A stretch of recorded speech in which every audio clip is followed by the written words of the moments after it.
Welcome back to my channel. It's me, Jules. And for today's video, it's my second day of isolation sa bahay. Nakauwi na ako last July 19. Ano mga yun? July 21 ngayon. And since low dosage naman ako nung umuwi ako dito kasi na-isolate ako sa Iloilo Doctors Hospital, it is because of my radioactive iodine. So, ayun, nagparay ako since last year, 2024, July 13 is na operahan ako, which is total thyroidectomy. Two of my thyroids was taken out on my neck. Tama ba? Neck mo tawag doon. Yes. Kasi may lymph node ako na tumubo. And then, yung lymph node na tumubo sa thyroid ko is cancerous. Yes, cancer patient po ako. I am PWD now. Wag kayo, 20% off yan. Anyway, so, ayun. That's the reason why na-isolate ako. But since low dosage naman ako, 2 meters away lang naman yung dapat ang pagitan with the person I interacted with. And hindi naman ganun na sineseryoso namin dito sa bahay since na-isolate nga ako doon pa lang sa Iloilo Doctors Hospital. Iniwan ako ng ate ko and ng boyfriend ko for almost 3 days and 2 nights. So, na-monitor yung iodine ko doon. So, before ako umuwi, as in, hindi na siya gaano ka-crucial na matatakot ka na makipag ano talaga sa akin interact. So, ayun, hinihingal ako, kakakain ko lang. As you can see, dito na ako kumakain sa room kasi may pamangkin ako and yun lang yung tinutuunan namin ng concern, which is yung pamangkin ko na I need to isolate more days or hindi ako makapag-interact with my nephew just to be safe na rin. Kasi, ano siya eh, parang ang bilis niyang ano ng sakit. So, ayun lang. And kasi bata pa siya, yun na rin yung concern. So, ayun, today is may errands kami. Ayun nga, naka-isolate ako pero aalis kami since we need the funds right now and kailangan kong um, pa-change yung cheque for cash so that magamit siya namin dito sa bahay. And also kasi kailangan ng ate ko yung funds. So wala akong choice kundi umalis. But still, I'm going to follow the protocols which is 2 meters away and at the same time I need to wear my mask. So yun lang naman yung delikado sa akin is yung laway ko. Parang virus eh. So, ayan. Open naman yung radyo ng tito ko. So, yun lang naman for today's agenda. Alis tayo and sasama ko kayo.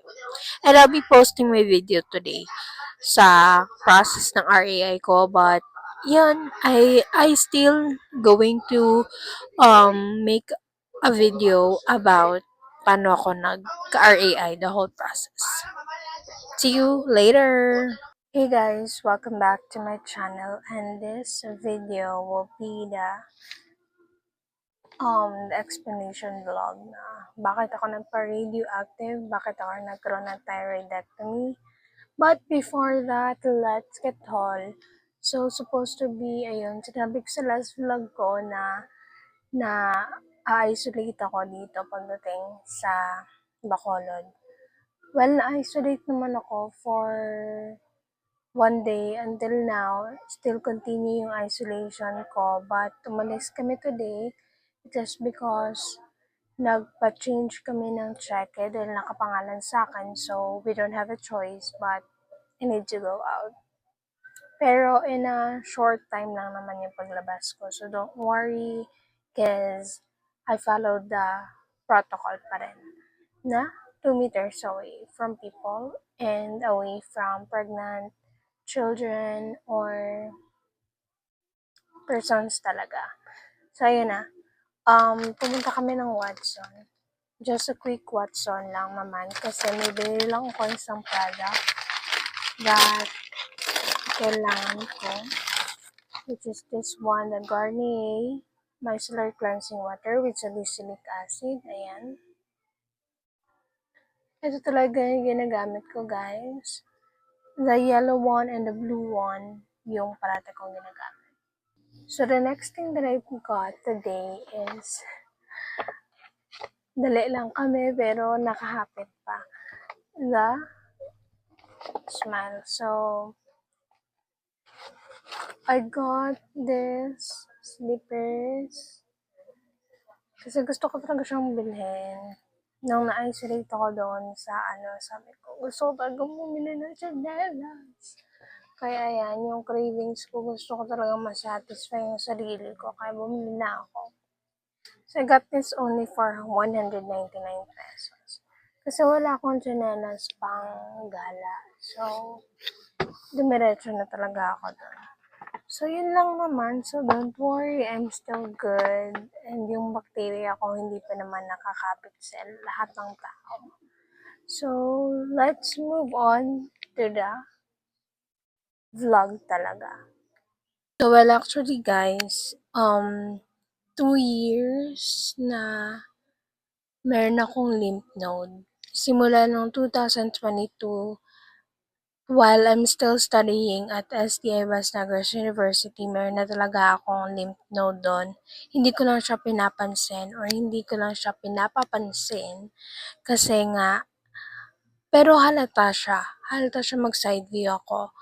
If talagang tutok ka sa pagtingin sa akin, mahalata siya. Pero kung hindi naman siya halata. Kaso nga lang, patigas ng patigas yung lymph node sa leeg ko. So, ayun, 2022 yun ah. So, 2022, I was first year that time. And then, 2023, nag-start akong mag-work sa BPO company. So, 2023, parang medyo may nakalata na. Like, ba't ganyan yung leeg mo? Parang hindi siya katulad ng normal na leeg lang, ganyan. Parang may something, ganun. And then, doon na rin ako na sabi ko nga, what if ipa-check ko na lang kaya? Natakot ako at first, syempre, sino ba naman hindi matakot, diba? But, ayun, I face the katakutan. So, January 2024, I decided na magpa-check na lang agad. It was New Year when sinulat ko na, okay, this is my, one of my resolutions na ipa-check yung leeg ko, ganyan. So, January nag-start talaga yung laboratories, meet the doctor, meet the endo doctor, January, February, March. March, when my endo doctor decided na okay, pa-operahan na. And at that time, wala kaming pera. So, sabi namin, we need to have second opinion. So, private hospital ako at first because affiliated siya ng HMO or insurance ng company na pinapasukan ko in call center. So, since nagpa-second opinion kami, so nag-change kami ng hospital which is a public hospital. Yung insurance lang doon is yung PhilHealth. So, I need to talaga ng pera, maglabas ng pera on my own pocket talaga. So, ayun, while nag-second opinion, while doing those process, as in girl, nagtatrabaho pa rin ako. So, ayun, nag-second opinion kami. Supposed to be March, around March 23 ata yung operation ko sa private hospital nung ooperahan pa lang ako. So, since nagpa-second opinion kami, March at that time, nag-change kami ng public hospital. So, another process naman ng mga laboratories. Which yung iba is, kasi nag-lapse na yung iba for 1 month. So, inulit yung mga laboratory result, ganyan. Smooth lang naman ng flow nun by God's will, malamang, and God's guidance. So, ayun. And then, yung first doctor ko nung January, she gave us two option. Magpa-surgery ako or mag-take ako ng medicine. But if I'm going to take a medicine, 50% lang yung chance na ma-cure yung lymph node na meron ako. Since may biopsy result ako and it showed there na cancerous yung lymph node na meron ako. So, ayun, nag-decide ako for the go na lang ako sa pagpa-opera. So, ayun, March, nag-change kami to public hospital. April, bumalik ako sa trabaho. May, June, I was still waiting for my slot for operations public hospital. 3 months ako nag-wait. I patiently waited for that day. While waiting, syempre, pray ako ng pray na sana successful, sana okay lang, sana hindi kami mahirapan. And yes, God did. So, ayun, June, parang last week of June, tumawag sa akin yung doctor ko. Sabi, meron gantong slot. I was hesitate at the first slot. So, pagka July, tumawag ulit. I was on the bus at that time and papauwi pa lang ako galing work. As in, pagod na pagod ako. And then, sabi nung doctor sa akin, mayroong slot, second slot, which is pagkabukas na yun. And I was just, okay, I will grab it. I will grab the chance. I will grab the slot ng walang pera. As in, wala kaming pera at that time. So, July 13, I was confined in the hospital. July 10, I was confined at the hospital or I was admitted at the hospital. Then July 13, around 9 a.m. in the morning, I think, or 6 a.m. 6 a.m. ako kinuha sa room ko. And, ayun, there nag-start yung procedure. And, yung process is total thyroidectomy. It is because 2 of my thyroids was taken out sa, sa leeg ko. Para hindi na mag-transfer yung lymph node sa kabila. Since cancerous nga yung meron ako. So, ayun, natapos na rin, naging successful rin yung operation at that time. But then, after a week or 2 weeks or so, nakuha namin yung pathology result. Doon malalaman if benign or malignant. But since I was expecting already na it's malignant since the first doctor that I have. So, ayun. Sanang part na ako? So, the first doctor that I have noong January, sinabi na talaga na cancerous yung meron ako. So, ano bang ina-expect mo na mag-malignant bigla? I mean, na maging benign bigla. 'Di ba? So, yun. Ang nangyari doon is, after na makuha naman yung pathology result, nagpa-consult ulit ako sa doctor ko sa public hospital. Then, he advises me na magpa-RAI after kong operahan, after 3 months or a month ng aking rest.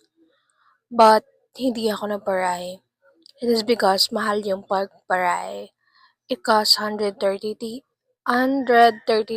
to 150,000. Yung akin, yung Rai ko ngayon, it costs 134,000. So, hindi madali magpa-Rai.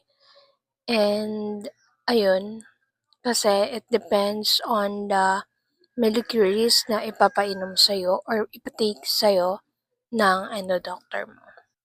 So, yung tinake kong gamot kasi nag 1 year na is 150 cc. Yun yung sobrang lakas na gamot. Kaya I was confined to Iloilo Doctor's Hospital for 3 days and 2 nights because that's the reason why they need to um, monitor if bumababa yung ionized na or yung ionized ko or nag-lower down. Successfully, it lowers down on my second day. Nung pumunta kami doon, around 2 p.m., nag-take na ako ng gamot doon. Yung nag-vlog ako sa previous video neto. Nag-take na ako ng gamot doon.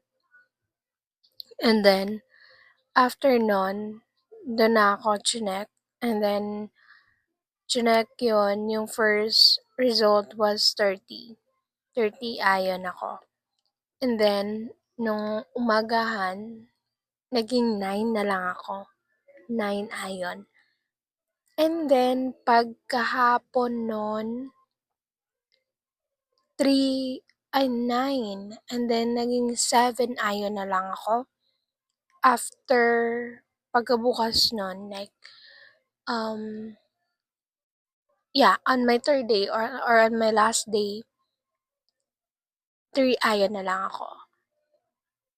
Pagka-second na, chinek ako na di-discharge na ako, around 2 iron na lang. So, bumaba ng bumaba talaga, as in. And you know what? Ayoko talagang kumain ng pagkain doon. As in, low iodine ako, low iodine diet ako, then full iodine pagkagabi. Girly Pops, bumawi ako nang dito ako sa bahay. Though the doctor advises me since I have my last scan na wag puro ionized yung kainin ko. Well, hindi naman puro ionized yung kinakain ko dito sa bahay. It's still healthy diet yung meron ako. Yun lang. So, yun yung process. Nagpa-check ako sa doctor ko 2023. 2024 nagpa-check ako sa doctor ko. Well, actually, I have unsuccessful process noong 2023. November at that time or October at that time, nagpa-check ako. And then, sinabi sa akin, "Doktor, nabili mo yung gamot ng ganito, ganyan. Multivitamins, ganito, kulang ka sa vitamins, ganyan. Kaya nagkatubo-tubo yung mga bukol sa leeg mo." And then sabi niya, pag hindi pa yan nawala in just 30 days, and then bumalik ka sa akin para request ako ng mga laboratories. Which hindi na ako bumalik kasi girl, it costs thousands of peso yung gamot na binibenta nila. Which, libre naman yung consultation. Pero parang, basta, hindi ko ma-explain. And I don't want to brag also. Kasi parang iba yung process ng pagpa-check ko doon. So, ayun, 2024 na lang ako nag-start talaga na magpa-check sa doctor talaga na ENT doctors. And then, nagpa-check after ENT doctor, refer ako sa endo doctor. And that's what I did also sa public hospital, from ENT doctor to endo doctor. And after that, after a year, ngayon lang ako, 2025, last year I was naperan ako July 13, 2024. And then, nag-RI ako ngayon, which is July 17 of 2025. So, 1 year talaga yung pagitan. Ayun, it costs 100,000. But luckily since meron nasa trabaho pa rin ako, ayun, cover siya ng insurance ko. I have PhilHealth, I have PWD, and ayun yung HMO ko. Ayun, now I am looking forward kasi babalik pa ako sa Thursday sa Iloilo Doctors Hospital for my last scan, and I hopefully na normal na yung lahat kasi gusto ko nang bumalik sa pag-aaral. Girl, we need to continue the study. So, ayun lang naman yung vlog na to, and I hope may natutunan kayo. So, the last session of this vlog, bakit ako nagkaroon ng thyroid? Sabi doon, it's because inheritance and it's a lifestyle. But since wala naman sa pamilya ng mother ko and ng father ko na mayroong mga thyroid, so I think sa lifestyle. Kasi nung bata ako, mahilig akong kumain ng mga frozen foods. And that's one of the reason why daw na nagkaroon tayo ng mga gantong mga sakit dahil sa ating lifestyle. So, health is wealth. Better to consult your doctor if you have something um, na nararanasan ngayon or nafe-feel sa mga body parts nyo, may mga bukol or something like that. Girl, wag mo nang hintayin lumala pa yan. Katulad ko, hindi ko malalaman, girl, kapag hindi siya lumaki. So, yun lang naman. Tigas talaga ng ulo ko. Konti lang to. So, wag kayong mag-alala. So, yun lang naman. And I hope may nakuha kayo sa chika ko ngayon. Yun lang. Thank you for watching this video. See you on my next vlogs. Love you guys. Keep safe always.